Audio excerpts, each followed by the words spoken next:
माजी पंतप्रधान मनमोहन सिंग यांचं निधन. फुफ्फुसात इन्फेक्शन झाल्यानं वयाच्या 92व्या वर्षी घेतला अखेरचा श्वास. दिल्लीमधील एम्स रुग्णालयामध्ये सुरू होते उपचार.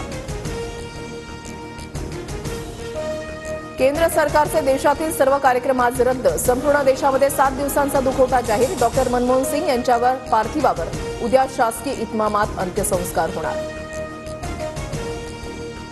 पंतप्रधान मोदींकडून मनमोहन सिंग यांच्या पार्थिवाचं अंत्यदर्शन. अमित शहा, नड्डांचीही उपस्थिती. सिंग यांच्या कुटुंबाचं सांत्वन. संतोष देशमुख हत्या प्रकरणी लातूरच्या रेणापूरमध्ये आज सकल मराठा समाजाचा आक्रोश मोर्चा. संतोष देशमुखांची मुलगी वैभवी देशमुख मोर्चामध्ये सहभागी होणार.